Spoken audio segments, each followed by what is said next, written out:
Recording in progress.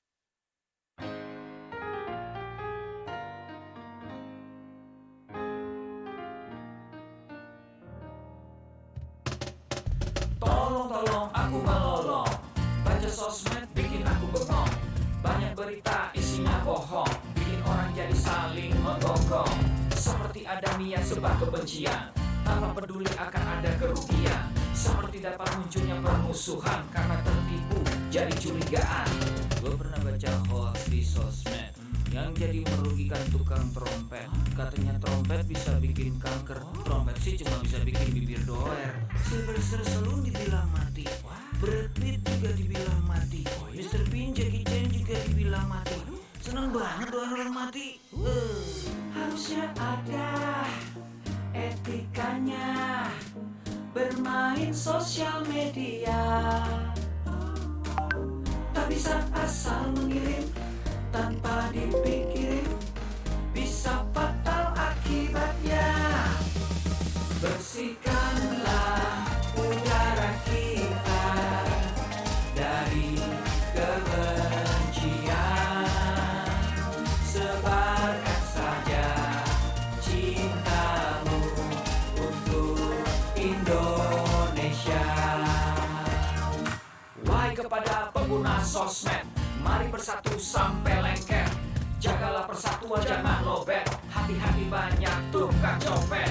Hey, jangan sampai salah posting, bisa bikin orang jadi pusing. Cek dulu itu penting, jangan jadi cepat terpancing. Gue pernah takut salah minum karena bahaya buat tulang sumsum. Hampir semua merek disebutkan, gara-gara itu gue kehausan. Gue tertipu isu PKI, katanya jutaan sudah dipersenjatai. Akibatnya gue keluar biaya, bikin persembunyian bawah tanah. Harusnya ada etikanya bermain sosial media.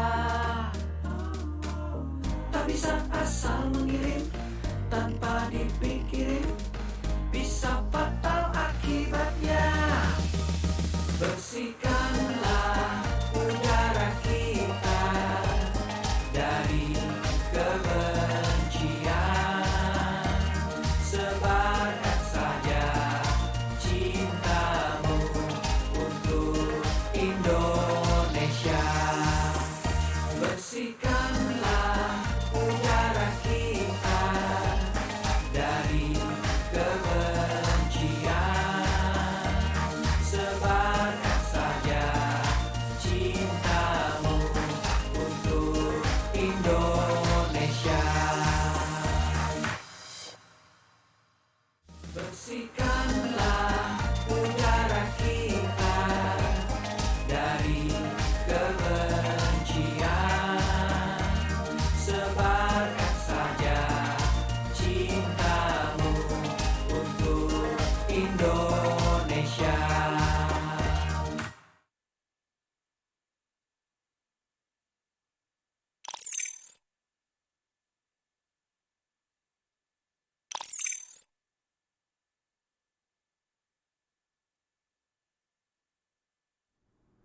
Salam literasi Indonesia makin cakap digital. Assalamualaikum warahmatullahi wabarakatuh. Salam Om Swastiastu Namo Buddhaya. Salam kebajikan Rahayu. Senang sekali saya dapat kembali berjumpa dalam webinar Gerakan Literasi Digital tahun 2021 yang tentunya di kesempatan pagi hari ini bersama saya Sonaria selaku pembawa acara sekaligus moderator. Dan saya ucapkan semangat pagi semua, salam literasi Indonesia makin cakap digital.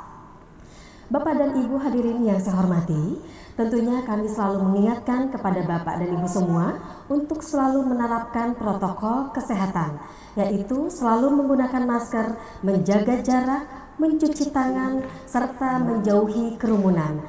Semoga kita semua selalu dalam keadaan sehat walafiat. Yang saya hormati Bapak Samuel Abrijadi Pangarepan selaku Dirjen Aptika Kementerian Kominfo Republik Indonesia. Yang kami hormati Bapak Amrullah SSTP MSI selaku Kabid Pengelola Informasi Publik dari Dinas Kominfo Palembang. Yang saya hormati Bapak Mustiantono BSc, Hon, Master of Engineering. Beliau adalah seorang Head IT Infrastructure at Banking Industry. Yang saya hormati Bapak Dr. Marjandi Harja, SHMH. Beliau adalah seorang dosen akademisi. Yang saya hormati Bapak Yudi Cahyadi SPD, Eskom. Beliau adalah seorang Subdit Cyber Polda Sumatera Selatan. Dan yang kami hormati Bapak Laurel Haidir, PI EDSDI. Beliau adalah dosen Fakultas Hukum Universitas Sriwijaya. Dan yang kehormati Key Opinion Leader yaitu Mas Andromeda Mercury, dan beliau adalah seorang new anchor dari TV One dan juga beliau seorang content creator. Dan juga Bapak dan Ibu, tentunya juga saya ucapkan selamat pagi, salam sejahtera kepada para peserta mahasiswa, Bapak dan Ibu semuanya, serta pelajar di seluruh peserta webinar pagi hari ini yang berbahagia. Baik Bapak dan Ibu hadirin yang saya hormati, di seluruh Indonesia dan khususnya di Sumatera Selatan, kali ini kita berada di Palembang. Tentunya tetap semangat mengikuti webinar hari ini yang diselenggarakan tentu oleh Kementerian Kominfo dan Informatika atau Kemenkominfo Republik Indonesia. Alhamdulillah, di tengah-tengah suasana pandemi COVID-19 kita bisa kembali bersua meski dalam keadaan daring untuk kembali mendapatkan banyak insight tentang bagaimana kita sebagai pemuda Indonesia dalam membahas tema privasi dan keamanan data di era digital. Baik Bapak dan Ibu yang saya hormati, sebelum kita memulai acara di kesempatan pagi hari ini dalam webinar Gerakan Literasi Digital tahun 2021 dengan tema privasi di era digital, kita bersama-sama menundukkan kepala untuk bersama-sama berdoa sesuai kepercayaan masing-masing. Berdoa dimulai.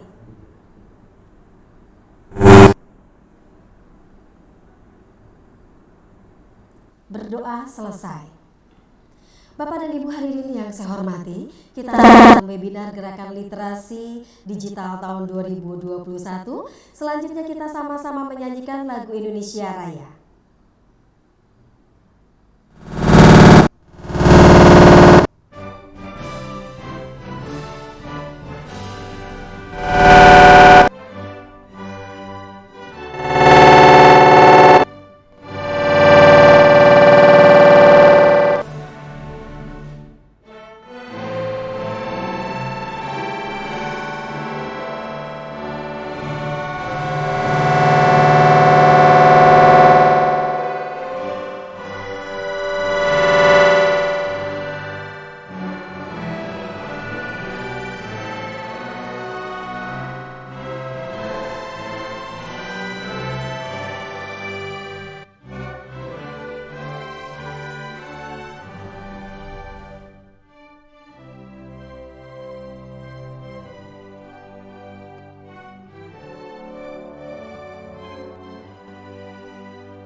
Pastikan kita selalu menerapkan protokol kesehatan dengan menggunakan masker, menjaga jarak, dan selalu cuci tangan.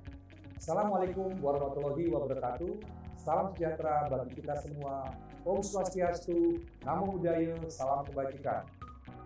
Rekan-rekan yang saya hormati, puji syukur kita panjatkan kehadiran Tuhan Yang Maha Esa atas berkat dan rahmat-Nya kita dapat bertumbuh secara virtual dalam keadaan sehat di tengah situasi pandemi COVID-19. Semoga kita semua senantiasa dilimpahi dengan kesehatan dan damai sejahtera dalam upaya kita melawan pandemi COVID-19. Menjadi kebanggaan tersendiri bagi saya untuk membuka acara ini, di mana acara ini merupakan sebuah kegiatan yang diadakan oleh Kementerian Kominfo bekerjasama dengan Cyber Kreasi di bawah kerangka program literasi digital. Sebagaimana yang telah kita ketahui bersama, kehadiran pandemi dan pesatnya perkembangan teknologi telah mengubah cara kita beraktivitas dan bekerja. Kehadiran teknologi sebagai bagian dari kehidupan masyarakat inilah yang semakin mempertegas bahwa kita sedang menghadapi era disrupsi teknologi. Untuk menghadapi hal tersebut, kita semua harus mempercepat kerjasama kita dalam mewujudkan agenda transformasi digital Indonesia. Rekan sekalian yang berbahagia, salah satu pilar penting dalam mendukung terwujudnya agenda transformasi digital adalah menciptakan masyarakat digital, di mana kemampuan literasi digital masyarakat memegang peranan penting di dalamnya. Sebagai tingkat paling dasar, kemampuan literasi digital merupakan kemampuan yang paling krusial dalam menghadapi perkembangan teknologi saat ini untuk mewujudkan masyarakat Indonesia yang tidak hanya mengenal teknologi, namun juga cermat dalam menggunakannya. Pada tahun 2020, Kementerian Kominfo bersama Kata Data melakukan survei status literasi digital nasional mengacu pada kerangka literasi digital di Indonesia. Kajian tersebut menunjukkan bahwa indeks literasi digital Indonesia ada pada angka 3,47 dari skala 1 sampai 4. Di mana hal itu menunjukkan bahwa indeks literasi digital kita hanya ada pada sedikit di atas tingkat sedang, namun belum mencapai tingkat baik. Untuk mencapai tingkat literasi yang baik, pemerintah tidak dapat bekerja sendiri. Kementerian Kominfo bersama Cyber Kreasi dan berbagai stakeholder terus berupaya mengadakan berbagai kegiatan untuk meningkatkan kemampuan literasi digital masyarakat Indonesia, dan salah satunya adalah yang sedang rekan-rekan sekalian ikuti sekarang. Rekan-rekan yang saya hormati, dalam menghadapi perkembangan teknologi yang sangat cepat, literasi digital merupakan kunci dan fondasi utama harus kita semua miliki. Pemerintah dalam hal ini, Kementerian Kominfo bersama dengan Cyber Kreasi berkomitmen akan terus melakukan upaya meningkatkan literasi digital masyarakat lewat berbagai macam inisiatif kegiatan. Adanya berbagai inisiatif kegiatan literasi digital diharapkan dapat memfasilitasi dan semakin mendorong terwujudnya masyarakat digital Indonesia. Keadaan normal yang baru, baik sekarang maupun pasca pandemi, akan mempercepat proses digitalisasi di berbagai lini kehidupan kita. Maka dari itu, kita harus mempersiapkan SDM kita dengan keterampilan digital yang sesuai untuk menghadapi perubahan ini. Akhir kata, mari kita membawa perubahan positif untuk Indonesia yang lebih baik. Kita ciptakan inovasi-inovasi berkualitas dengan mengembangkan talenta dan memaksimalkan potensi masyarakat kita di Indonesia. Bersama kita dapat melalui pandemi dengan menjadi lebih baik dari masa sebelumnya. Demikian sambutan yang dapat saya sampaikan. Selamat mengikuti kegiatan, tetap semangat, dan salam literasi digital. Wassalamualaikum warahmatullahi wabarakatuh. Om Santi Santi Santi Om.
Halo Ibu, saya sudah bersama dengan teman-teman ini yang sebagian besar dari Palembang, ya Bu ya.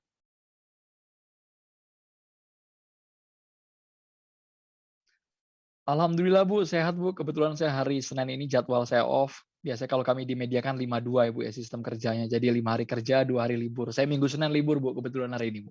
Jadi free bisa menyimak acara yang seru banget ini, kegiatan literasi digital. Sampai habis saya akan simak terus ini Bu.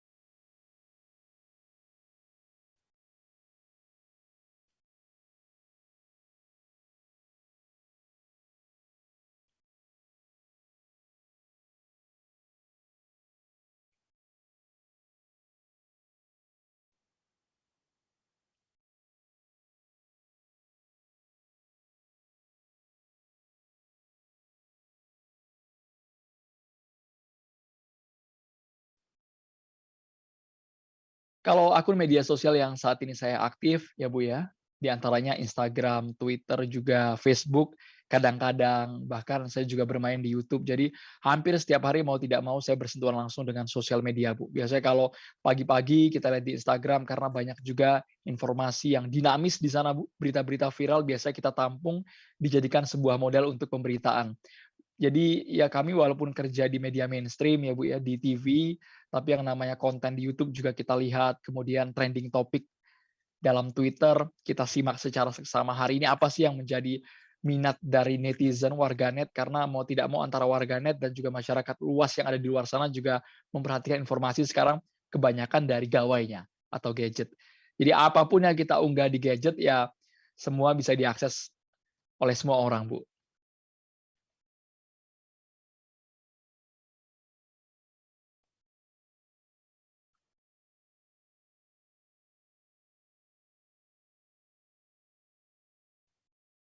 Banyak Bu, kalau pengalaman kalau dikaitkan dengan dunia pekerjaan, biasanya kalau sekarang kan yang namanya bertemu dengan narasumber, tokoh-tokoh pejabat politik, kemudian mungkin sekelas menteri, kita interaksinya sekarang dengan media sosial Bu. Mungkin mereka ketika lihat WA atau SMS, bahkan di telepon agak susah responnya, slow respon bisa dibilang seperti itu, tapi kalau di sosial media, kadang kita menghubungi mereka melalui platform media sosial. Jadi mau nggak mau teman-teman, yang namanya sosial media yang dijuluki borderless ini ya mendobrak yang namanya jarak, waktu, tempat, dan juga ruang. Jadi mungkin kami yang kelasnya mungkin masih jurnalis-jurnalis muda bertemu dengan sekelas pejabat menteri itu bisa lewat sosial media. Kita mau mengutarakan kritik kita, saran kita kepada policy maker dengan mudah kita sampaikan langsung tanpa harus ada jarak, tanpa harus ada yang namanya administrasi, surat menyurat di birokrasi, Bu. Jadi kalau kami melihat apa-apa Bu yang sekarang serba viral, kalau seandainya di Palembang, mungkin kemarin saya lihat ada berita juga di salah satu kabupaten, ada jalan rusak, masyarakatnya kemudian membuat aksi teatrikal, berenang di tengah-tengah jalan, diviralkan di media sosial. Itu cepat biasanya Bu, reaksi pemerintah langsung datang ke lokasi memperbaiki jalannya. Jadi mau nggak mau kalau yang namanya unggahan di medsos itu bisa langsung tepat sasaran Bu. Apalagi kalau akunnya langsung dipegang secara personal kan, bukan admin Bu.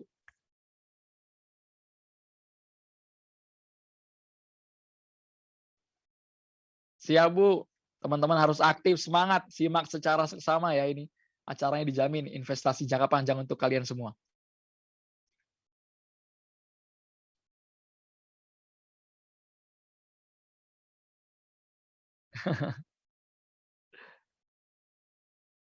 Siap Bu.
Waalaikumsalam warahmatullahi wabarakatuh. Selamat pagi, alhamdulillah dalam keadaan sehat walafiat.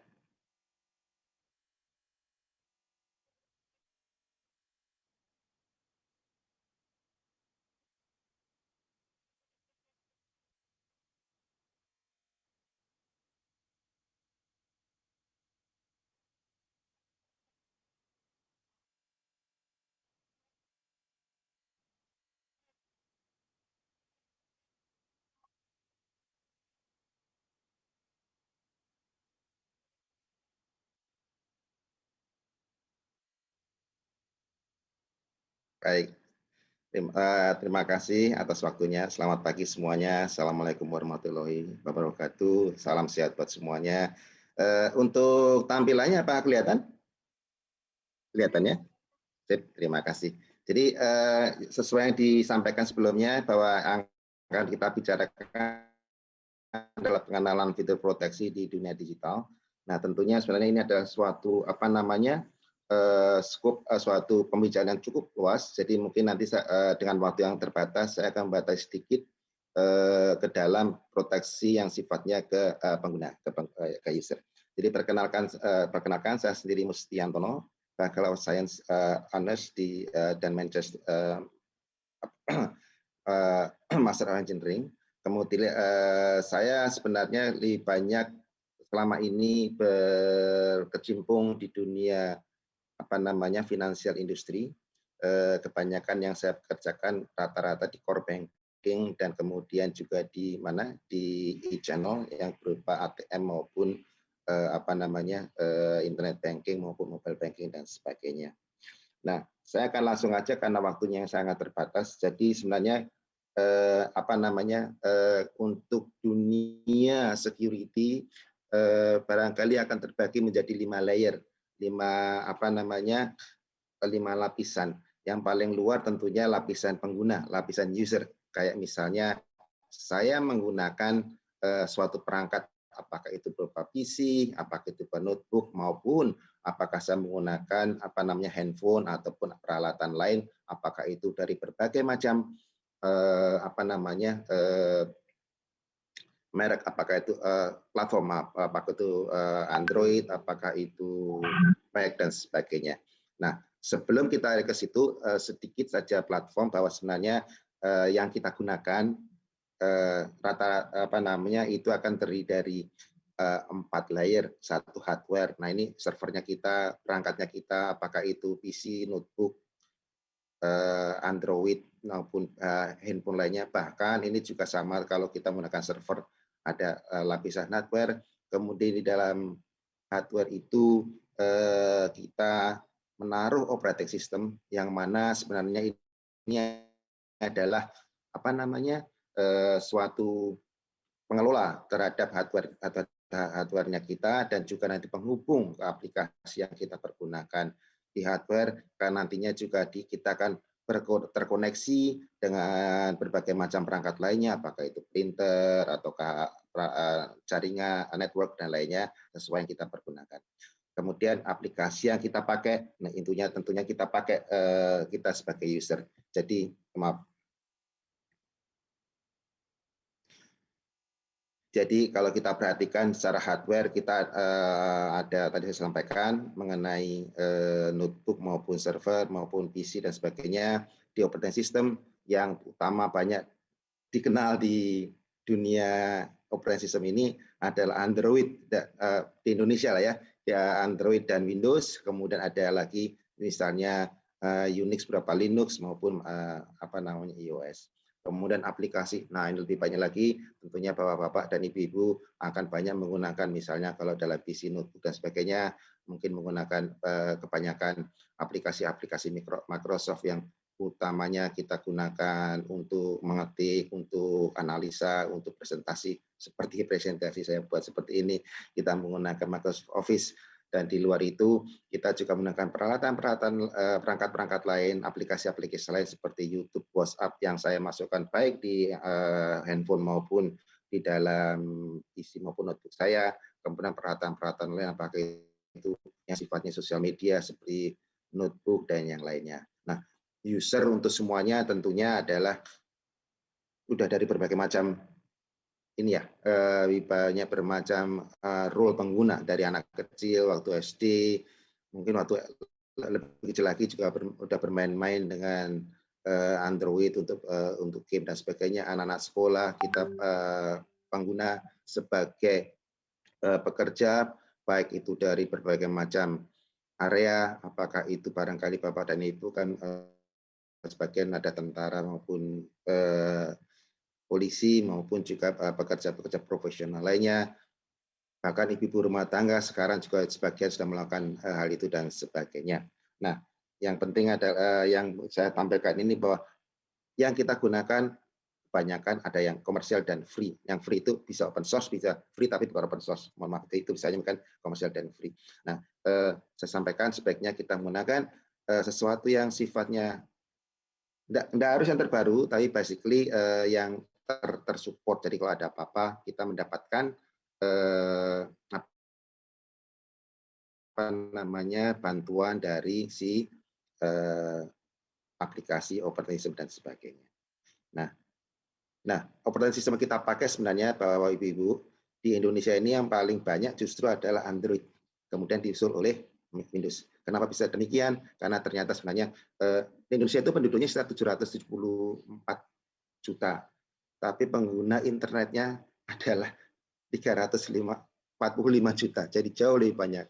Karena memang sebagian satu pengguna barangkali yang punya beberapa perangkat sendiri, jadi ada 2 atau lebih, sehingga ya terhitung seperti demikian.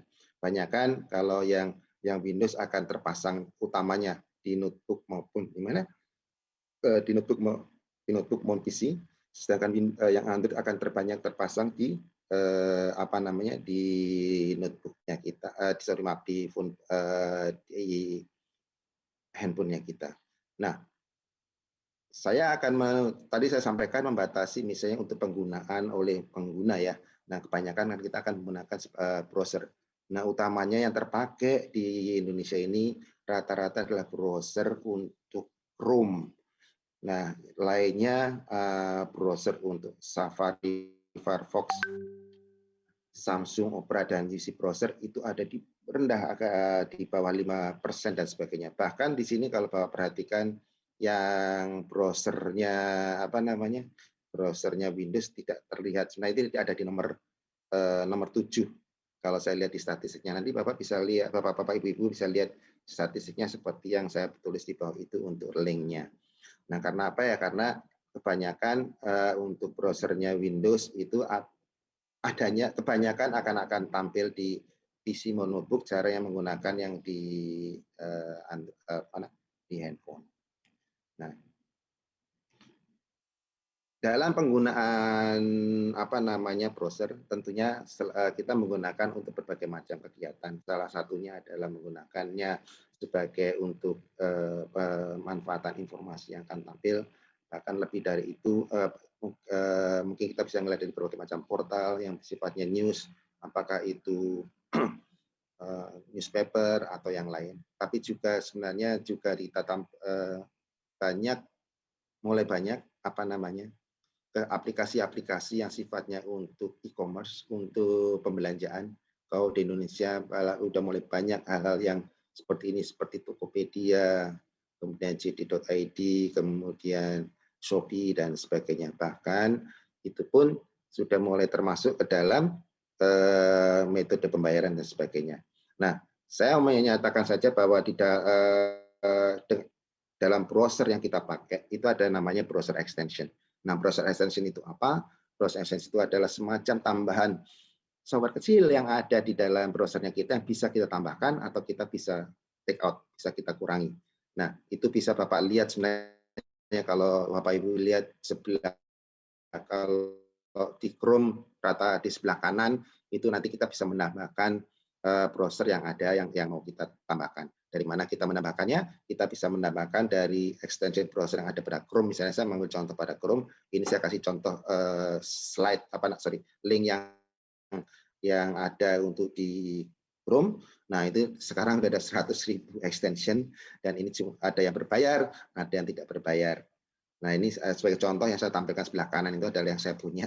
Saya menggunakan extension untuk Adobe Acrobat dan yang di bawahnya untuk full page screenshot. Jadi kalau misalnya saya mau saya browsing sesuatu, kemudian saya ingin tampilkan script-nya, saya bisa menggunakan extension ini.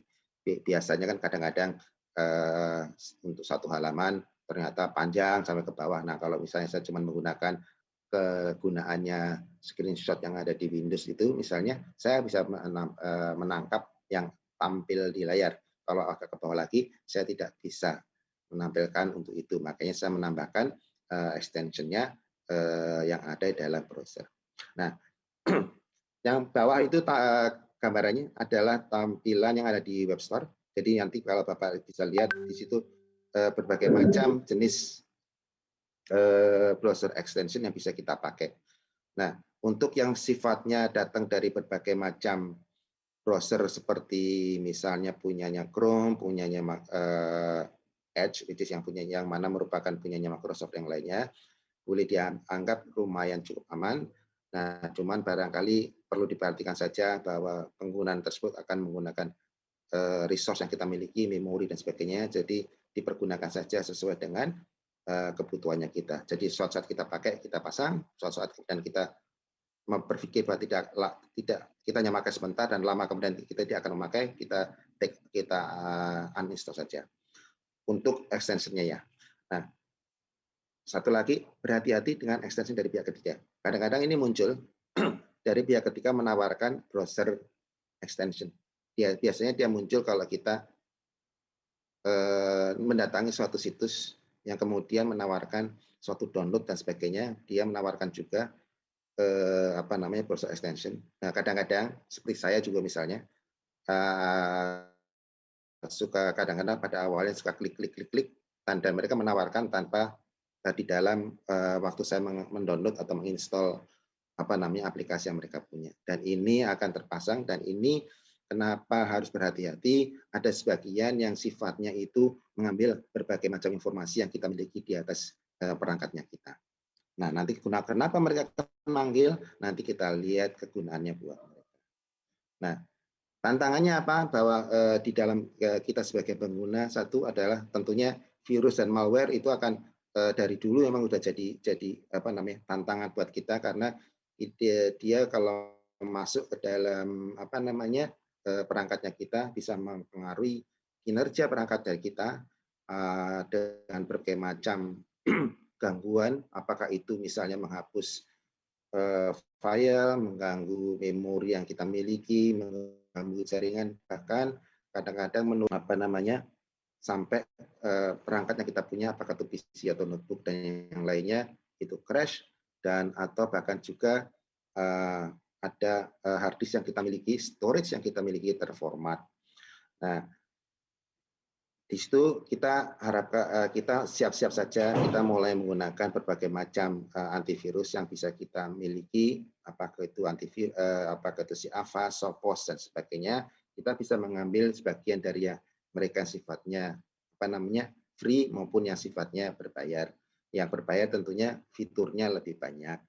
Nah, kemudian adalah mengenai social engineering, rekayasa sosial. Semuanya sebenarnya sudah beres, sudah baik yang kita miliki, tapi kadang-kadang social engineering ini dilakukan oleh pengguna lain yang kemudian dalam tanda petik memanipulasi kita sebagai pengguna untuk memberikan informasi rahasia. Nah, untuk keperluan yang barangkali tidak relevan dengan kita. Jadi misalnya mereka meminta username, password, KTP, NPWP, dan lain sebagainya untuk sesuatu yang kadang tidak relevan dengan yang sedang kita lakukan. Walaupun kadang-kadang memang kita memerlukan menyampaikan nomor KTP dan sebagainya untuk keperluan tertentu, kalau misalnya kita mau mendaftar internet banking pada suatu bank yang memang sudah yang sudah legal, yang sudah sesuai dengan secara hukum dan sebagainya. Nah, kemudian hal tersebut memang wajar untuk kita sampaikan. Tapi ada juga kalau misalnya ada suatu aplikasi lainnya yang mungkin tidak terlalu relevan dengan misalnya transaksi finansial dan sebagainya, meminta KTP kita, NPWP kita, dan sebagainya. Mungkin dipelajari terlebih dahulu apakah informasi apa yang mau mereka pakai, jadi supaya kita aman untuk pemberian informasi. Nah, contoh pelaksananya ini ada beberapa. Yang utamanya phishing itu phishing seperti memancing, jadi melakukan penipuan melalui email, website atau pesan untuk mencuri informasi. Jadi kadang-kadang orang mengaku menawarkan sesuatu yang sifatnya tidak sesuai dengan yang kita mau atau terlalu janji-janji yang manis dan sebagainya yang ada di situ. Jadi yang lain adalah mengenai betting, yaitu pendekatan online dengan janji memberikan reward. Mungkin benar memang memberikan reward, tapi di sisi lain hal-hal yang kita tantangannya adalah kita mendapat informasi kita juga diambil oleh mereka. Ya. Baik, terima kasih. Baik. Nah, selanjutnya tantangan lainnya adalah beberapa data breach. Nah, tadi ada pretexting masuk ke identitas dari perusahaan untuk menipu kita. Kadang saya suka ditelepon, nggak cuma ditelepon juga lihat email mengatakan seseorang berupa berasal dari suatu proyek tertentu, perusahaan tertentu menawarkan saya janji dan sebagainya, tapi kemudian misalnya nih, mohon maaf, salah satu telekomunikasi, anggap aja misalnya Excel misalnya gitu kan, tapi dia email yang dia sampaikan bukan Excel, tapi email yang lain yang sifatnya tidak ada hubungannya dengan Excel misalnya. Nah, kemudian data breach ada pelanggaran data, jadi pengambilan data yang sifatnya rahasia, sensitif, dan informasi terlindungi ke orang lain tidak berhak. Nah, ini akan saya lanjutkan untuk di slide berikutnya. Kemudian satu lagi yang adalah mengenai email spam. Jadi pesannya masuk ke kotak email kita, atau barangkali sekarang ada mulai dengan pesan-pesan di handphone yang biasanya menawarkan sesuatu pada kita atau membuat kita seolah berlangganan di newsletter yang kita sendiri tidak pernah melakukan subscribe. Nah, kalau kita memiliki email spam misalnya, kalau yang saya contoh gambar paling kanan itu adalah paling bawah, itu ada contoh kalau di dalam di dalam Gmail kita bisa untuk kita baca, kok kita melihat kok ini kayaknya tidak terlalu relevan dengan kita bisa masukkan ke dalam spam, sehingga setiap kali dia masuk lagi itu akan masuk ke list spamnya kita, jadi kita tidak akan masuk ke dalam email utamanya. Nah, untuk data breach atau pelanggaran data, jadi ini contoh ada 4 jenis pelanggaran data. Jadi satu, barangnya tidak sengaja. Orang sekantor sama kita melakukan tindakan tidak sengaja. Jadi misalnya karena suatu hal teman sebelah saya notebooknya rusak atau PC-nya rusak, padahal dia harus melakukan sesuatu, maka dia meminjam PC saya atau notebook saya. Itu yang kemudian saya persilahkan, tapi begitu dia masuk ke dalam PC atau notebook saya, barangkali dia bisa tanpa sengaja mendapatkan akses terhadap file-file yang saya miliki. Dengan demikian dia bisa melihat, membaca, dan itu masuk ke dalam otak dia. Walaupun dia tidak bermaksud untuk membagi ke orang lain, tapi jika informasi tersebut adalah sesuatu yang tidak berhak dia ketahui, maka itu sebenarnya dalam tanda petik sebenarnya memiliki pelanggaran yang dia lakukan. Walaupun dia tidak berbagi ke orang sama sekali, tapi dia mengetahui sesuatu yang sebenarnya dia tidak memiliki otorisasi. Ya. Nah, kemudian orang dalam melakukan tujuan jahat. Jadi dia yang punya akses ke dalam suatu file yang memang salah satu tersebut dia share, dia bagikan ke orang lain yang tidak memiliki otorisasi dan dengan tujuan yang tidak positif, yang negatif, yang bisa yang sifatnya berbuat buruk terhadap organisasi yang dia bekerja dengan.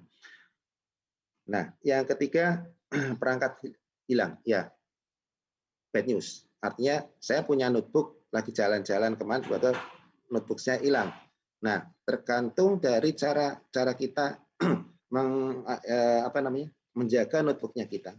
Kalau notebooknya kita tidak terjaga dengan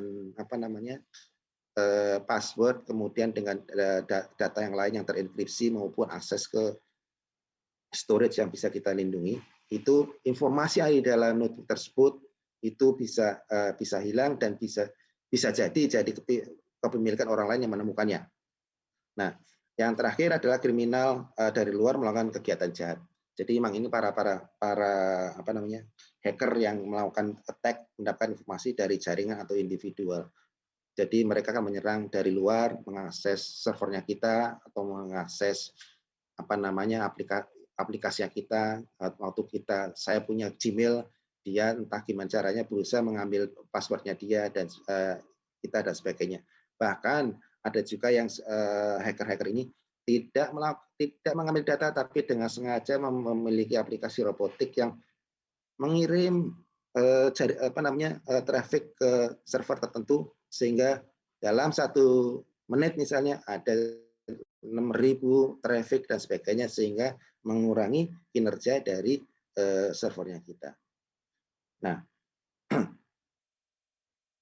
apa namanya? Yang berikutnya adalah mengenai cloud. Salah satu yang dimiliki oleh para pekerja, oleh para perusahaan, dan juga tentunya ada dari kita secara personal. Jadi ada layanan data. Layanan datanya adalah aplikasi yang sifatnya di luar sana, yang kita gunakan layanan penggunaannya seperti email, share folder sosial media dan sebagainya, bahkan untuk internet mobile banking. Jadi di sebelah kanan ini sebenarnya banyak pengguna seperti saya misalnya menggunakan Gmail, menggunakan Facebook, Instagram, WA, dan saya itu untuk sesuatu yang sifatnya umum. Bahkan untuk sesuatu yang sifatnya hal yang lain juga bisa dilakukan seperti itu. Ini hanya contoh beberapa saja yang saya sampaikan. Nah, di satu lain adalah cloud dalam artian yang lebih corporate, di mana cloud atau cloud computing di mana dalam merupakan komputasi awan, di mana perusahaan tertentu memberikan layanan tugas dan layanan server yang disediakan. Jadi kalau Bapak lihat samping kiri itu ada 2 gambar, satu gambar mengenai private data center. Ini adalah yang sifatnya bukan cloud, tetapi private cloud dalam artian saya bekerja di satu bank, kemudian saya memiliki punya akses ke data center. Data centernya adalah milik bank tersebut di dalam suatu lingkungannya dia, sehingga saya sebagai orang internal bisa mengakses sesuai dengan otorisasi saya. Orang dari luar tidak bisa mengakses. Nah, di lain pihak ada juga yang namanya cloud data center, di mana di beberapa industri yang lain memang sebenarnya dalam artian untuk memiliki server-server untuk perusahaan tersebut tidak perlu membeli satu server yang untuk kemudian dia mau pakai ditaruh ke dalam suatu tempat untuk hosting dan sebagainya. Nah, di sini si cloud vendor ini memiliki sama kurang lebih data center, bahkan mungkin lebih besar, di mana kita bisa memilikinya sifatnya virtual machine, di mana kita bisa di setup oleh berbagai macam perusahaan. Nah, contoh-contoh yang merupakan cloud vendor ini yang sudah masuk, yang secara internal kita punya DCI, kita punya GTN, yang dari luar kita punya Google, punya Alibaba, Huawei, dan sebagainya, Amazon dan sebagainya. Nah, terakhir, kebetulan kan ini waktunya agak terbatas, ujung-ujungnya adalah kita perlu memperkuat keamanan kita sebagai pengguna. Jadi mohon perkuatkan keamanan. Salah satunya adalah memastikan kita memakai kata kunci yang kuat dan tidak membagikannya kepada orang lain. Misalnya tadi orang mau pinjam PC kita atau notebook kita, handphonenya kita, ya kita login dulu, kita kasih ke dia. Kita jangan memberikan passwordnya dia untuk mereka login. Kemudian lakukanlah perubahan kata kunci dalam waktu tertentu, misalnya setelah sekian bulan, kemudian kita ganti kata kuncinya dan sebagainya. Cuman barangkali emang ini punya tantangan, kadang-kadang kita setelah sekian kali ganti lupa dengan apa yang kita password yang kita pakai, terutama sesuatu yang sudah lama tidak kita pakai. Nah, tadi saya sampaikan untuk tidak berbagi kata kunci, juga kemudian pergunakanlah untuk login, ada perangkat pendukungnya, misalnya untuk finger atau face recognition untuk login. Jadi sekarang menurut notebook adalah yang terutama yang handphone itu yang kelas menengah ke atas sudah dilengkapi dengan login dengan menggunakan berbagai macam biometrik, apakah itu buah finger, apa itu face recognition, plus ditambahkan biasanya dengan berbagai macam tambahan login lainnya berupa angka dan sebagainya. Nah, kemudian tentunya pergunakanlah internet dengan pintar dan bijaksana, hindari data-data penting yang sensitif untuk kita share dengan yang lain, kecuali diperlukan waktu kita misalnya mendaftar untuk internet banking atau misalnya untuk daftar asuransi yang sekarang sudah mulai muncul, dan tentunya tolong kita pastikan bahwa yang kita share itu adalah perusahaan yang benar. Kita pastikan saja misalnya bukan kepada orang lain, tapi kepada situs yang memang berasal dari perbankan, asuransi, atau organisasi lainnya memang relevan. Kemudian perhatikanlah pesan email yang masuk. Jika tidak relevan, kayak tadi saya ada penawaran sesuatu, jangan dilanjutkan. Kalau perlu dihapus, atau kita selain dihapus juga kita masukkan ke dalam spam. Nah, untuk proses nanti juga saya sampaikan, manfaatkanlah dengan sesuai dengan kebutuhan, di mana tentunya kita mulai memiliki keterbatasan resource yang kita miliki, dan tentunya kita kalau semakin banyak kita taruh, mungkin akan mengurangi kinerja yang ada di dalam perangkatnya kita. Jadi kita taruh sesuatu yang sering kita gunakan tetap di situ, yang sering kita yang tidak terlalu sering kita pakai pada saat kita membutuhkan, kemudian kalau sudah tidak membutuhkan, kita bisa take out. Nah, ini terutama yang sifatnya tidak bayar ya. Kalau yang bayar tetap aja terus dipasang. Nah, kemudian yang menarik sebenarnya, bukan salahnya kita nih, bukan ketergantungan kita, tapi sebenarnya kita mesti waspada terhadap perubahan policy dari media sosial. Contoh, di dalam suatu yang saya tampilkan sebelah kanan, ini adalah contoh aturan baru yang diperbarui oleh Facebook. Jadi di sini misalnya dimention bahwa waktu kita pertama kali kita menggunakan Facebook, kita upload gambar-gambarnya kita, foto-fotonya kita, dan sebagainya. Itu adalah milik kita. Nah, kemudian si Facebooknya mengatakan dia boleh menggunakannya itu selama kita tidak menyatakan tidak setuju. Jadi kalau kita tidak menyatakan apa-apa, gambar ataupun informasi yang kita sampaikan jadi miliknya Facebook, dan Facebook bisa share itu ke tempat lain, ke orang lain, untuk keperluan Facebook dan sebagainya. Nah, kurang lebih itu adalah yang saya sampaikan. Mohon maaf, ada banyak hal yang perlu disampaikan terhadap fitur security, keamanan untuk bagi pengguna dan sebagainya. Berhubung waktunya sangat terbatas, mohon maaf hanya sedikit yang bisa saya sampaikan. Nanti silakan kalau misalnya ada pertanyaan atau diskusi yang lainnya, nanti disampaikan dalam pertanyaan dan sebagainya. Dengan demikian saya sampaikan, terima kasih. Assalamualaikum warahmatullahi wabarakatuh.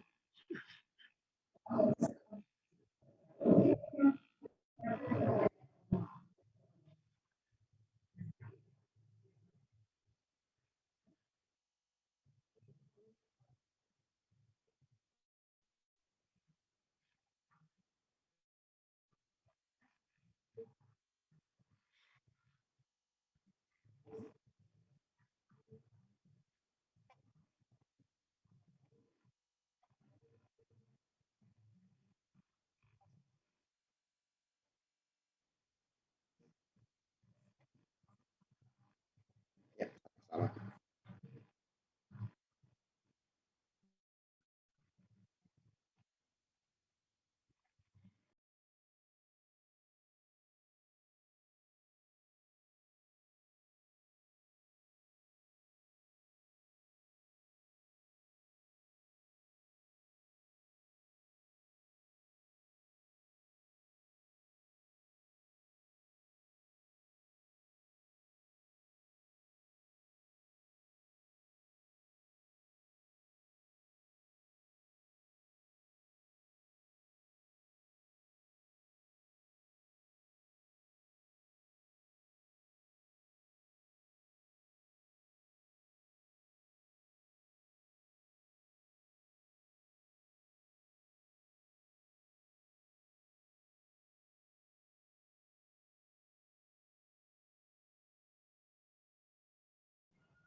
Terima kasih.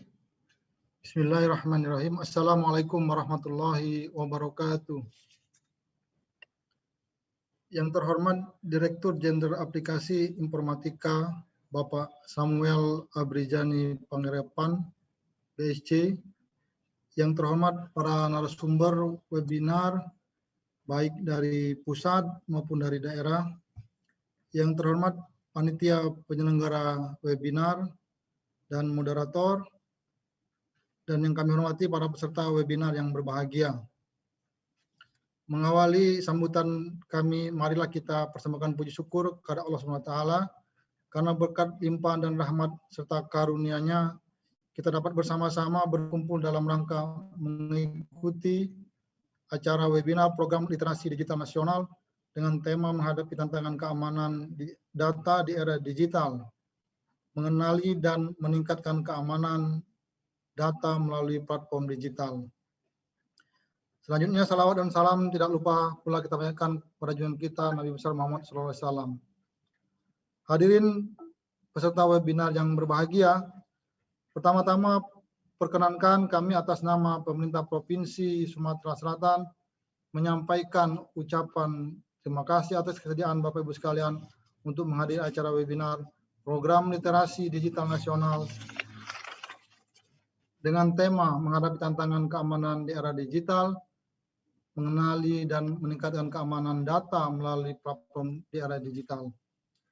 Perkembangan dunia pada saat ini telah memasuki era revolusi industri 4.0. Bentuk kehidupan manusia telah berbasis informasi, karena itu dalam menghadapi tantangan keamanan di era digital, maka literasi digital perlu dikembangkan, khususnya dalam dunia pendidikan sekarang ini, dalam rangka membangun karakter bangsa yang lebih baik dan siap menghadapi di era abad 21. Perkembangan teknologi di bidang teknologi informasi dan komunikasi atau TIK juga berkembang begitu pesat, di mana teknologi dan inovasi terus bergerak begitu dinamis. Semakin meningkatnya penggunaan teknologi tersebut menjadikan masalah keamanan sebagai salah satu sisi penting yang wajib diperhatikan. Oleh karena itu, pengamanan informasi sangat diperlukan untuk melindungi data dan informasi dari segala macam ancaman yang akan menimbulkan kerugian. Ancaman yang dibawa oleh kemajuan teknologi informasi dan komunikasi adalah alasan kuat sebagai dasar dilakukannya pengelolaan, pencegahan, penanggulangan, dan pemulihan terhadap ancaman cyber di pemerintah dan pemerintah daerah. Semakin canggih teknologi informasi dan komunikasi dimanfaatkan, tentunya akan membantu dalam efektivitas dan efisiensi penyelesaian tugas. Namun perlu dicermati, potensi kerawanan dan pemanfaatan kecanggihan teknologi tersebut yang apabila tidak diwaspadai akan mengakibatkan kehilangan dan kebocoran informasi data yang akan kita kelola.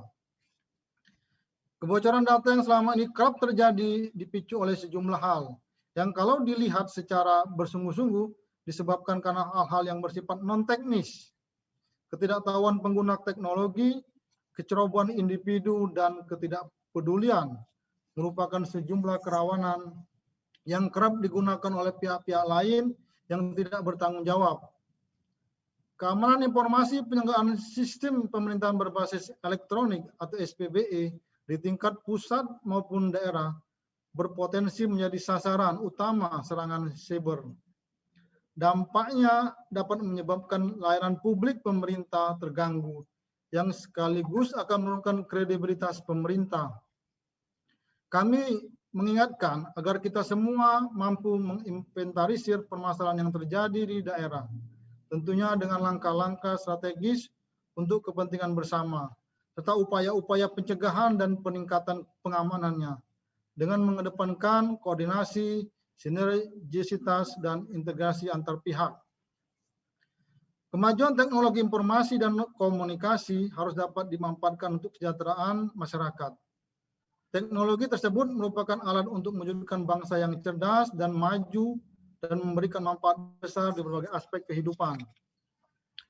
Pemerintah Provinsi Sumatera Selatan melalui Dinas Kominfo Provinsi Sumatera Selatan telah membentuk Computer Security Incident Response Team di Provinsi Sumatera Selatan atau yang disingkat Sumsel CISET untuk lebih meningkatkan sistem pengamanan, meningkatkan kesadaran, meningkatkan ketersediaan, keutuhan, dan kerahasiaan data informasi dalam layanan publik dan tugas-tugas kedinasan, serta dapat saling bersinergi dalam penanggulangan dan pemulihan insiden yang dilakukan oleh tim penanggulangan dan pemulihan insiden cyber yang telah dibentuk dan kemarin sudah di-launching pada tanggal 16 hari Rabu oleh Bapak Gubernur bersama Kepala Badan Sandi dan Cyber Negara.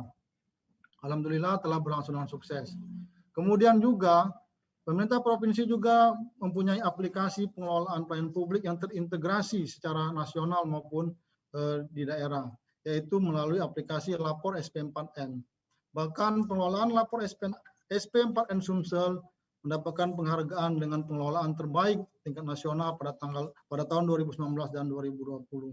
Hal ini, aplikasi ini dapat digunakan oleh masyarakat apabila ada gangguan keamanan data dan pelayanan publik lainnya yang bisa dilaporkan melalui aplikasi Lapor SP4N Sumsel dengan SMS 1708 dan dapat disampaikan apapun pengaduannya.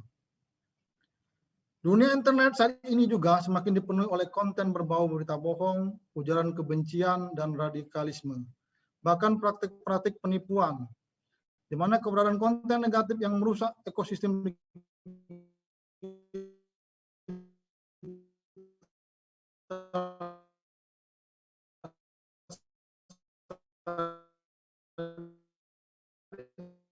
ini hanya bisa ditangkal dengan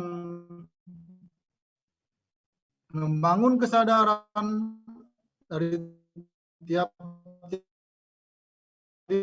proses kami berkomunikasi efektif dengan online dalam bentuk hal ini bermaksud menciptakan mengkolaborasi dan bagaimana teknologi harus digunakan, termasuk juga kesadaran dan berpikir kritis terhadap berbagai dampak positif dan negatif yang mungkin terjadi akibat penggunaan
Waalaikumsalam warahmatullahi wabarakatuh. Sama-sama.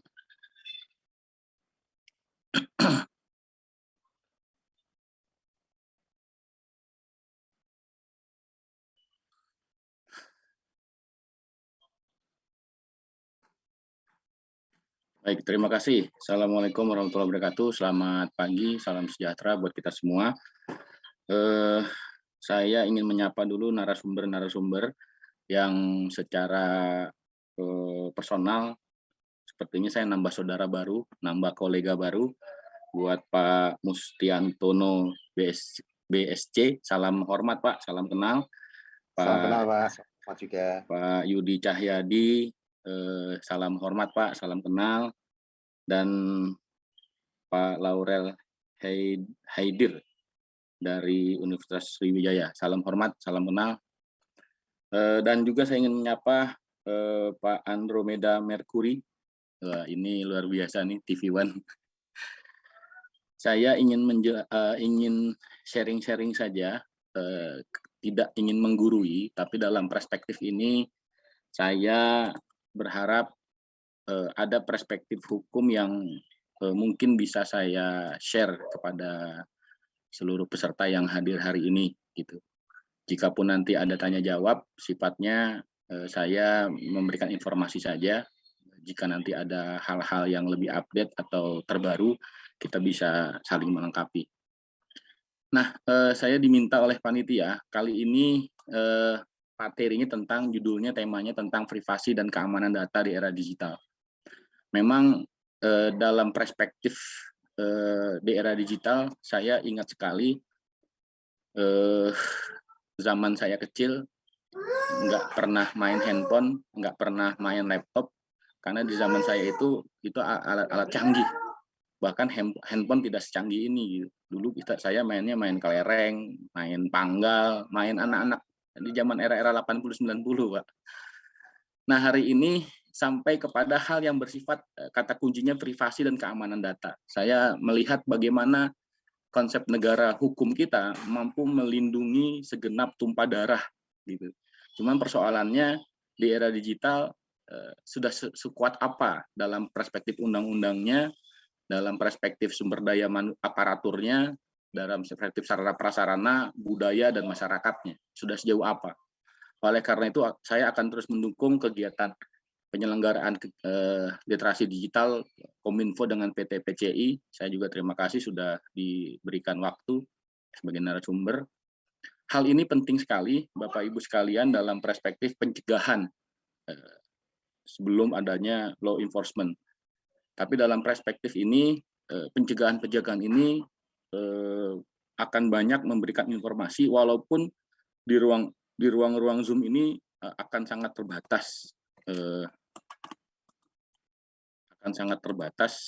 Dalam kehadiran pesertanya. Nah, saya ingin memberikan catatan dalam perspektif demokrasi, kebebasan berekspresi dan berpendapat di era digital. Saya ingin sampaikan ada asas salus populi suprema lex esto, yaitu keselamatan rakyat merupakan hukum tertinggi. Ini pertama kali dikenalkan oleh filsuf berkebangsaan Italia bernama Cicero. Nah, dalam hal ini saya juga menyoroti kebebasan berekspresi merupakan salah satu bagian penting dalam jalannya demokrasi dan partisipasi publik di Indonesia yang memuat nilai-nilai Pancasila. Tentunya harus Pancasila. Pancasila yang mana? Pancasila yang tertuang dalam preambul alinea keempat dalam konstitusi kita, Undang-Undang Dasar NRI 1945. Nah, ini ada beberapa alasan yang menjadi tonggak pentingnya. Oleh karena itu, seluruh kita, bukan hanya pemerintah, termasuk masyarakat per individu, juga menjadi bagian penting untuk menjaga kebebasan berekspresi dan demokrasi ini agar tidak dicederai dengan misalkan paham-paham radikalisme, paham-paham terorisme, komunisme, hoax, dan sebagainya.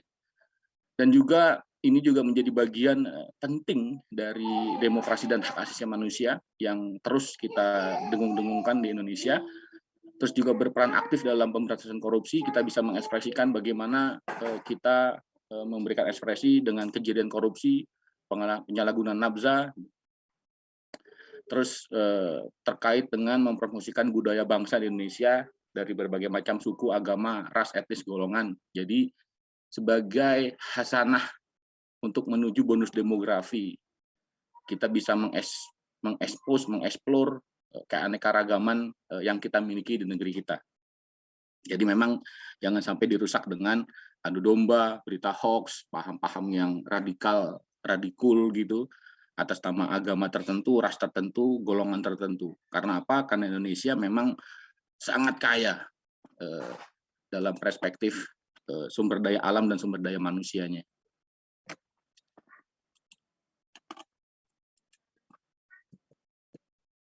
Nah, Bapak Ibu sekalian, saya membuat sedikit pemetaan dalam perspektif filosofis, yuridis, dan sosiologis, kalau Prof. Bagirmanan, kalau Prof. Jimli Asidik menambah dalam perspektif politis dan administrasi, memang konsekuensi logis sebagai negara hukum di Indonesia, kita harus mengatur segala sesuatunya dengan aturan-aturan yang rigid, aturan-aturan tertulis, walaupun aturan-aturan tertulis itu setelah diundangkan tidak menjamin kemudian tindakan-tindakan yang dilarang oleh peraturan perundang-undangan hilang begitu saja. Misalkan undang-undang terorisme, ada undang-undang terorisme terus hilang terorismenya, enggak juga. Memang harus ada aspek law enforcement-nya, tapi yang lebih penting lagi aspek edukasinya. Yang kedua, saya ingin sampaikan bahwa selain kita negara hukum, kita juga negara yang berdasarkan atas ketuhanan yang Maha Esa. Jadi aneh sekali kalau pandangan-pandangan orang-orang yang katanya beragama, orang-orang yang katanya bertuhan, akan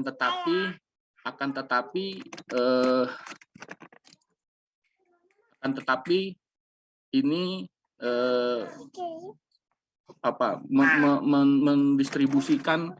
mendistribusikan hoax dan kebencian-kebencian. Nah, esensi pasal 1 ayat 3 dan pasal 29 ayat 1 ini adalah esensi fundamentalnya dalam menyokong berjalannya Indonesia sebagai suatu negara yang demokratis dan menjunjung hak asasi manusia. Kemudian di pasal 28 ayat E-nya, 28E-nya, ayat 3-nya, bahwa setiap orang berhak atas kebebasan berpendapat, berserikat, berkumpul, dan mengeluarkan pendapatnya. Inilah yang juga konstitusi kita mengatur. Kemudian di pasal 28G-nya, bahwa setiap orang berhak atas perlindungan diri pribadi, keluarga, kehormatan, martabat, dan harta benda yang dibawa kekuasaannya, serta berhak atas rasa aman dan perlindungan dari ancaman ketakutan untuk berbuat atau tidak berbuat sesuatu yang merupakan hak asasi. Nah, Bapak Ibu sekalian, kalau saya melihat KBBI, kata privasi ini sudah masuk kepada bahasa Indonesia. Privasi itu adalah kebebasan, keleluasaan pribadi, orang dapat menyewa kamar tanpa kehilangan privasinya. Nah, itu dalam contoh kalimat penggunaannya. Bapak Ibu sekalian, pada prinsipnya memang negara harus menjamin privasi atau hak asasi manusia dalam perspektif ini. Tapi memang batasan dari hak asasi manusia adalah kewajibannya. Bagaimana membatasi hak asasi orang lain, hak asasi kita, ya batasnya adalah hak asasi orang lain. Jangan sampai nanti mengganggu. Nah, kemudian pada perspektif peraturan perundang-undangan bahwa sudah diatur memang terkait dengan privasi dan segala macam perlindungannya. Misalkan pasal 3 dan 44 Undang-Undang Republik Indonesia nomor 43 tahun 2009 tentang kearsipan. Nanti saya urai sedikit. Pasal 1 angka 2 di Undang-Undang Dokumen Perusahaan, terus kemudian pasal 40 di Undang-Undang Perbankan, terus pasal 22 di Undang-Undang tentang Telekomunikasi, pasal 1 angka 22 tentang administrasi kependudukan, pasal 26 di Undang-Undang Informasi dan Transaksi Elektronik. Ini sudah mulai diatur dalam perspektifnya. Tinggal bagaimana law enforcement dalam perspektif sumber daya aparaturnya dan sarana prasarana memadai. Nah, dalam Undang-Undang Informasi dan Transaksi Elektronik ini dijelaskan mengenai pemanfaatan teknologi informasi, perlindungan data pribadi merupakan salah satu bagian dari hak pribadi, privasi right gitu. Hak pribadi mengandung pengertian sebagai berikut. Ini dibagi dalam penjelasan Undang-Undang Undang-Undang tentang Informasi dan Transaksi Elektronik. Pertama, hak pribadi merupakan hak untuk menikmati kehidupan pribadi dan bebas dari segala macam gangguan. Jadi memang harus dijamin oleh negara, oleh penyelenggara negara. Kenapa? Karena memang prinsip hukumnya secara umum bahwa kejahatan itu lebih depan daripada peraturan perundang-undangannya. Kalau dalam perspektif pengantar ilmu hukum, bahwa pertumbuhan hukum itu kalau dibuat angka di aritmatika 1, 5, 10, 15, 20 dan seterusnya, karena ada proses mekanisme penyusunan sampai pengesahan perundang-undangan. Sedangkan kejahatan setiap harinya terus berkembang dan bertumbuh. Oleh karena itu aparat penegak hukum memang harus lebih mampu menjawab tantangan itu karena memang sudah dibekali atas kewenangan dan sarana prasarananya. Yang kedua adalah hak pribadi merupakan hak untuk dapat berkomunikasi dengan orang lain tanpa tindakan memata-matai. Nah, ini secara umum tidak boleh dimata-matai. Kenapa? Karena ada hal-hal privasi sudah diatur. Nanti saya jelaskan apa yang boleh dan apa yang tidak. Kemudian ada hak pribadi merupakan hak untuk mengawasi akses informasi tentang kehidupan pribadi dan data seseorang.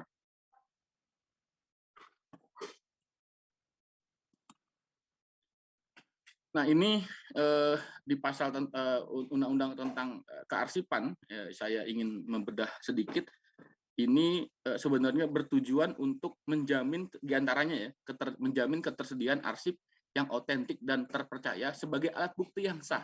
Nah, berarti kalau untuk penegakan hukum terkait dengan penyelidikan dengan mekanisme administrasi yang sudah diatur sesuai dengan peraturan perundang-undangan, berarti penyidik boleh meminta itu, menggunakan itu sepanjang selama sejauh dapat dipertanggungjawabkan dan untuk kepentingan penegakan hukum.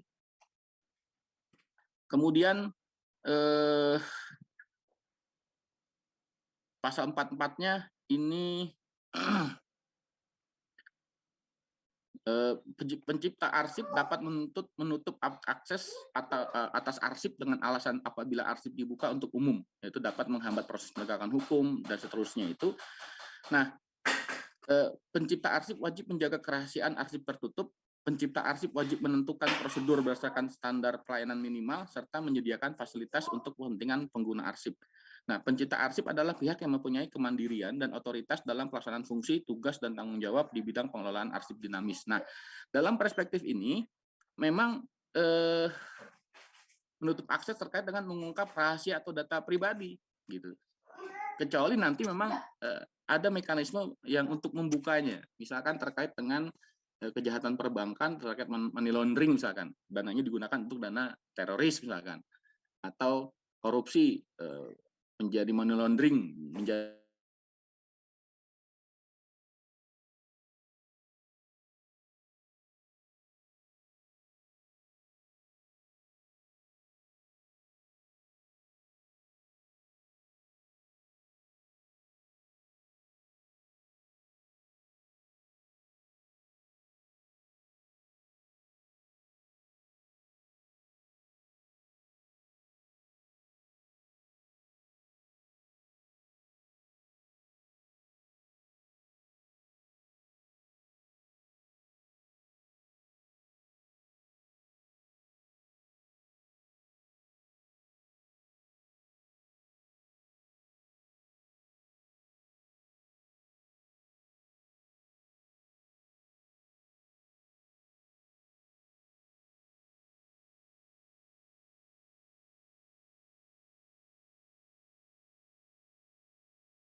Halo, tes.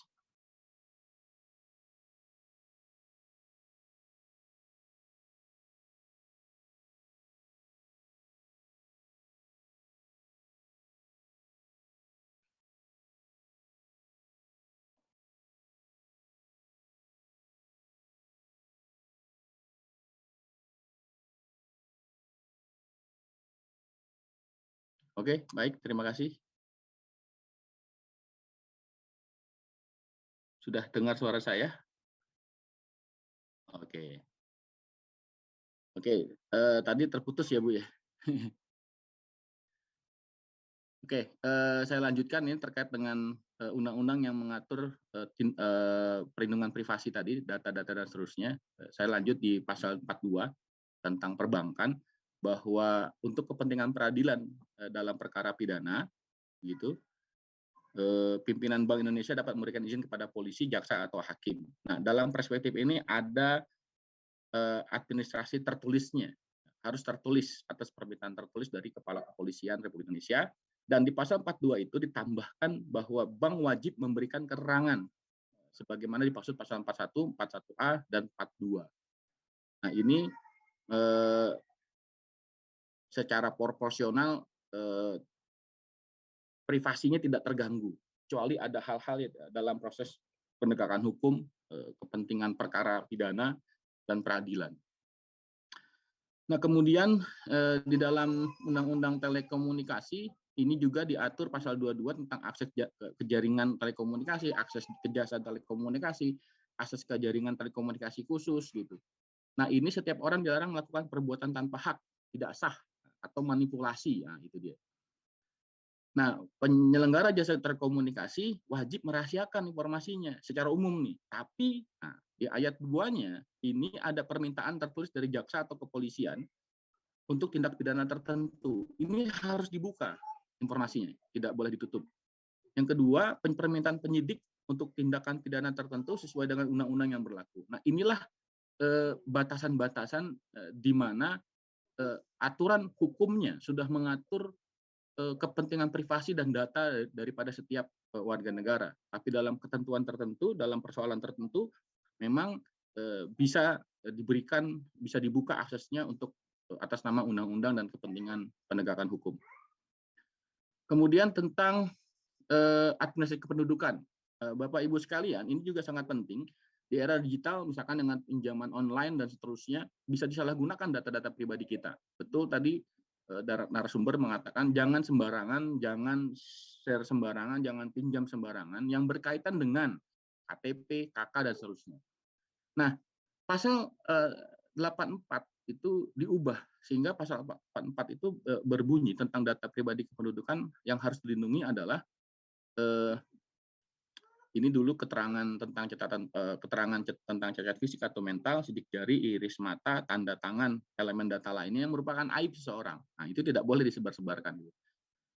Sebelumnya pasal 84 itu mengatur mengenai data pribadi penduduk itu terkait dengan nomor KK, NIK, tanggal, bulan, tahun lahir, keterangan tentang cacat fisik dan mental, terus NIK ibu kandung, NIK ayah, beberapa isi catatan peristiwa penting, gitu.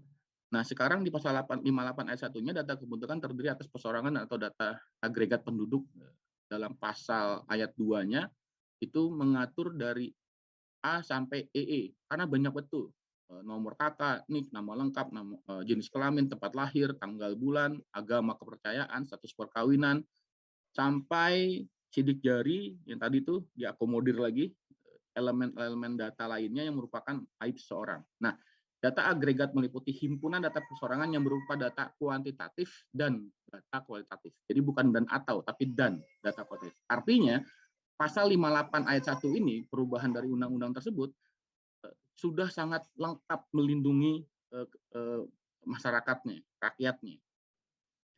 Nah, data kependudukan ini pemanfaatannya untuk pelayanan publik, perencanaan pembangunan, alokasi anggaran, pembangunan demokrasi, penegakan hukum, dan pencegahan kriminal. Ini yang bertanggung jawab adalah Menteri. Ya, siap. Oke, siap. Nah, dalam perspektif Undang-Undang Informasi dan Transaksi Elektronik, ini ada asas dan tujuannya. Pemanfaatan teknologi informasi dan transaksi elektronik dilaksanakan berdasarkan asas kepastian hukum, manfaat, kehati-hatian, etikat baik, dan kebebasan memilih teknologi dan atau netral teknologi. Nah, pemanfaatannya mencerdaskan kehidupan bangsa sebagai bagian dari masyarakat informasi dunia, mengembangkan perdagangan dan perekonomian nasional dalam rangka meningkatkan kesejahteraan masyarakat, meningkatkan efektivitas dan efisiensi pelayanan publik, membuka kesempatan seluas-luasnya kepada setiap orang untuk menunjukkan pemikiran, kemampuan di bidang penggunaan dan pemanfaatan teknologi, memberikan rasa aman, keadilan, dan kepastian hukum bagi pengguna dan penyelenggara teknologi informasi. Nah, ini dalam Undang-Undang Informasi Undang-Undang Teknologi ini terkait dengan pencemaran nama baik, hari ini harus menjadi delik aduan berdasarkan putusan MK, dan itu ancaman maksimalnya adalah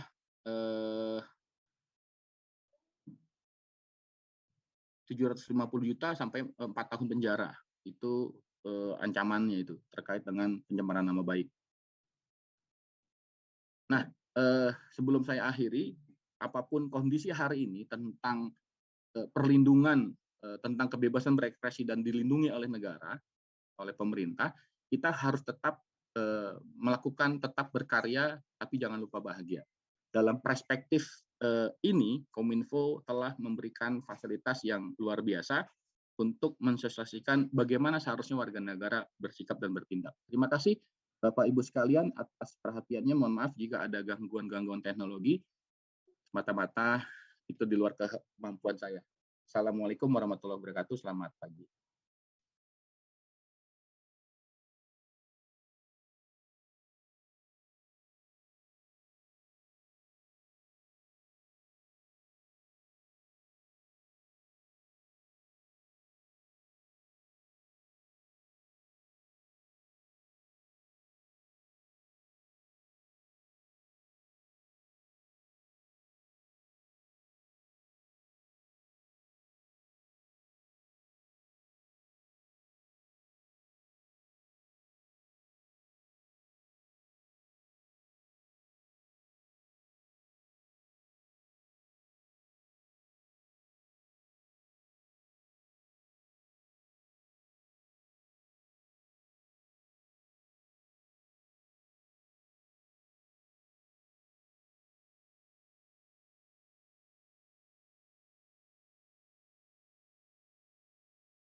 Waalaikumsalam warahmatullahi wabarakatuh. Terima kasih. Selamat siang untuk para peserta dan Bapak Ibu narasumber.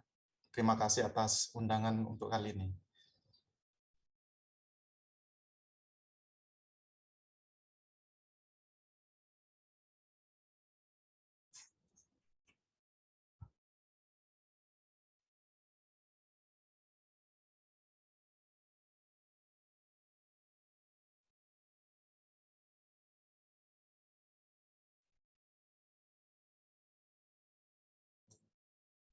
Terima kasih. Sebelumnya, apakah sudah bisa dilihat tampilan?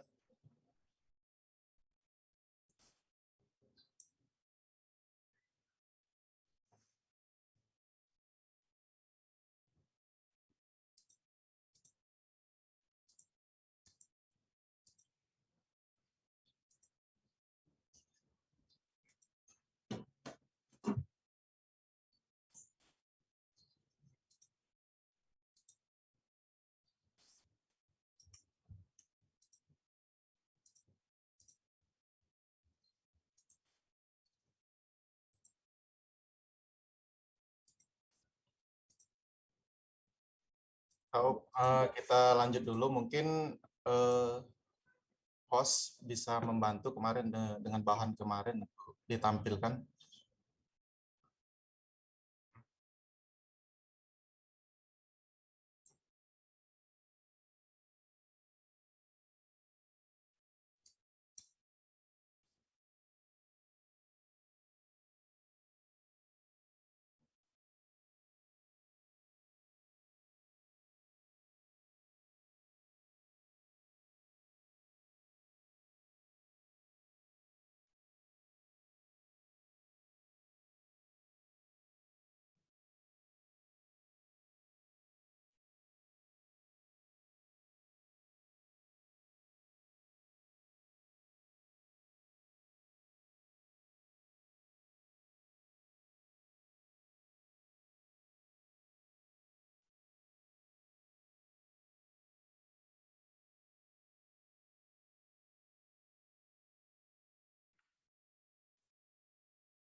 Baik, terima kasih. Mohon maaf telah menunggu.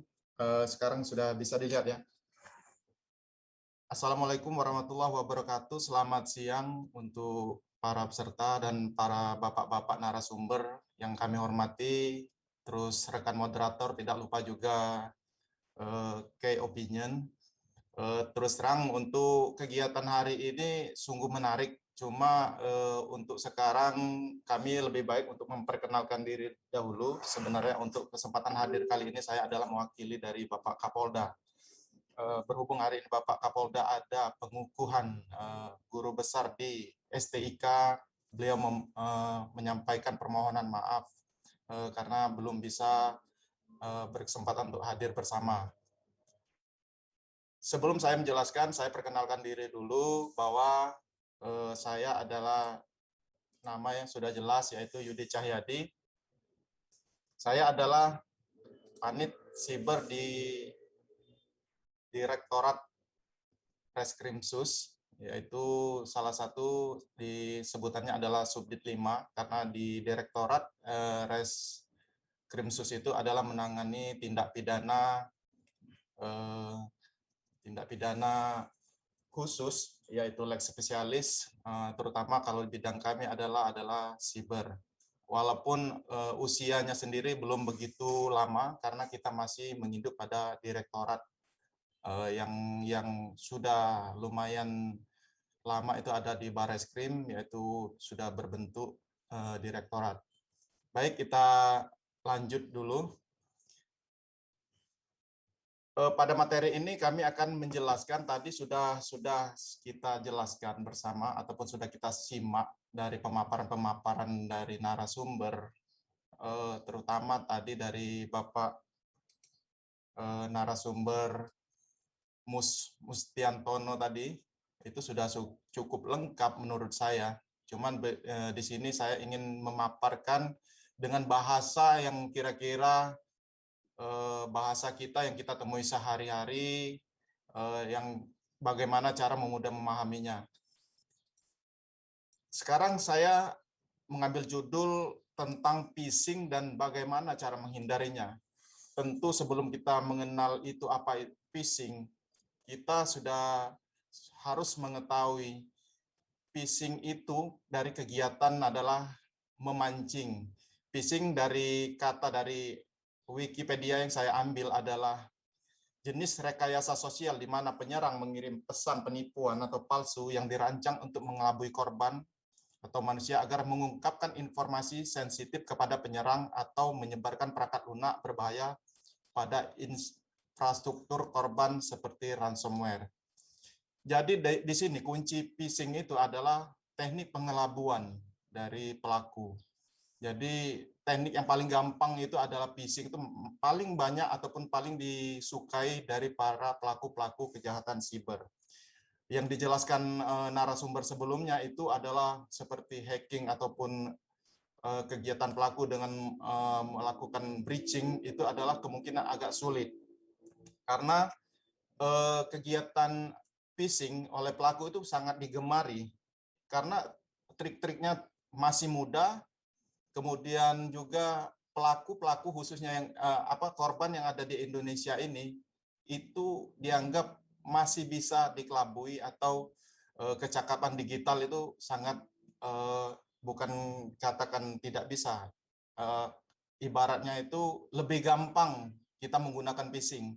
Jadi di anggapan mereka untuk apa kita mencari yang lebih sulit kalau dengan teknik mudah pun kegiatan peretasan bisa dilakukan. Nah, seperti itu. Itu latar belakang dari sisi pelaku. Di grup anti-phishing work group merilis pada April 2021 itu ada 207.208 link phishing yang bertebaran. Jadi sangat banyak sekali. Di kuartal pertama 2021 itu targetnya itu paling banyak adalah di sektor keuangan. Kemudian ada di medsos yang urutan kedua. Kemudian Lembaga Riset Komunikasi dan Informasi Sistem Security Research Center menganggap bahwa menurut pelaku phishing itu adalah serangan siber yang paling mudah dilakukan. Terus didukung lagi dengan kurangnya edukasi kepada masyarakat atau kecakapan digital yang berbeda setiap daerah. Seperti itu latar belakang. Nah, dengan adanya kegiatan seperti ini, paling tidak kita melakukan penekanan ataupun mengurangi bahaya apa itu phishing. Nah, di sini dijelaskan kembali bahwa phishing pertama kali ditemukan itu sekitar tahun 1980-an, tepatnya pada tahun 1987, di mana kata phishing itu digunakan dalam tulisan milik HP Hewlett Packard. Kemudian pada tahun 1990-an, seorang hacker bernama Ken C. Smith menggunakan teknik ini dengan menargetkan pengguna American Online. Ini American Online ini sebelum adanya Yahoo. Jadi semacam surat kabar berita yang mempunyai email, pesan, messenger seperti layaknya Yahoo.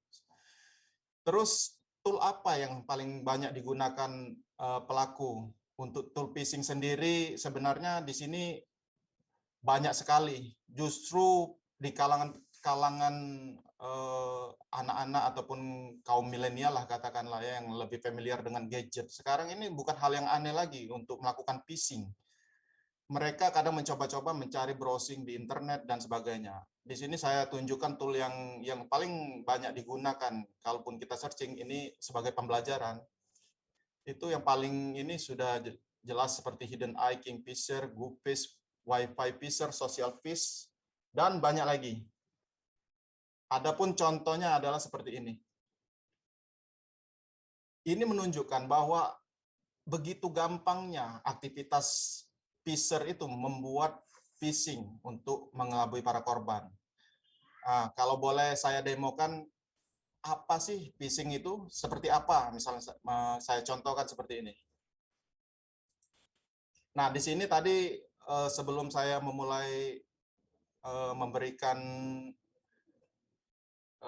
penjelasan di kegiatan ini, saya sempatkan sedikit tadi membuat demo phishing hanya dengan menggunakan Android. Nah, di sini adalah untuk pembelajaran kita, untuk kita ketahui. Sebenarnya ini adalah dilarang, adalah teknis untuk pembelajaran agar kita di sini kemungkinan ada yang belum tahu atau bagaimana sih phishing itu. Nah, seperti ini. Dengan modal Android, saya bisa membuat suatu halaman phishing yang mirip sekali dengan Facebook. Nah, ini kemungkinan masih aktif, bisa digunakan. Dengan kita mengklik halaman ini, kita akan diarahkan ke halaman miliknya Facebook.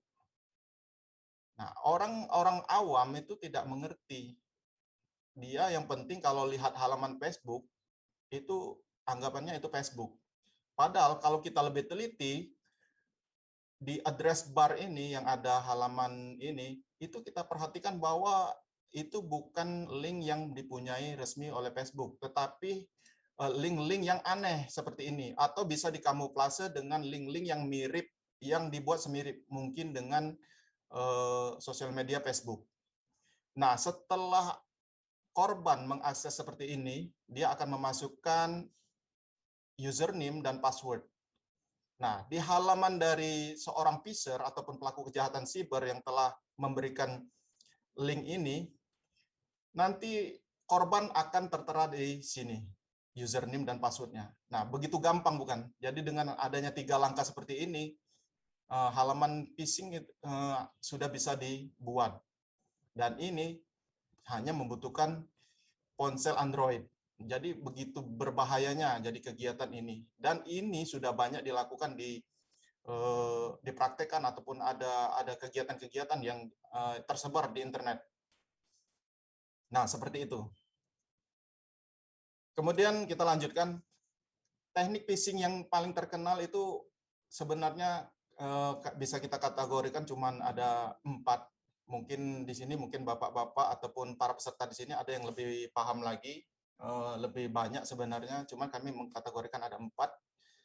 Yang pertama itu teknik phishing itu yang paling banyak itu yaitu melalui email. Tadi seperti yang sudah dijelaskan oleh narasumber sebelumnya, yang mana email itu ada kegiatan dibagi lagi yaitu spear phishing, walling phishing, dan clone phishing. Nah, itu apa? Nanti kita jelaskan. Kemudian ada voice atau disebut phishing. Kemudian ada lagi menggunakan SMS, smishing, ataupun page hijacking web page. Nah, ini adalah teknik-teknik yang sering digunakan oleh para pelaku. Nah, setelah kita jelaskan tadi, demo tadi, bahwa bagaimana sih cara kerja phishing itu sebenarnya. Nah, ini kita analogikan dengan gambar. Seorang phisher ataupun pelaku kejahatan phishing ini, dia memberikan ataupun membuat website yang seperti saya buat tadi, kemudian mengirimkan linknya itu kepada target ataupun korban. Dalam bentuk bisa jadi email, link, ataupun aplikasi-aplikasi yang menyuruh korban untuk melakukan download. Nah, dari hasil link tersebut, ternyata si korban ini tidak tahu, karena sudah menyerupai yang aslinya, maka dia akan melakukan akses atau mengikuti klik tautan. Nah, klik tautan ini menyetor ataupun memberikan data-data identitas ke webnya phisher ataupun punyanya si pelaku tanpa disadari oleh korban. Kalau menurut korban, dia beranggapan bahwa data-data tersebut diberikan kepada target ataupun website yang asli, padahal tidak, dilakukan ke website miliknya pelaku.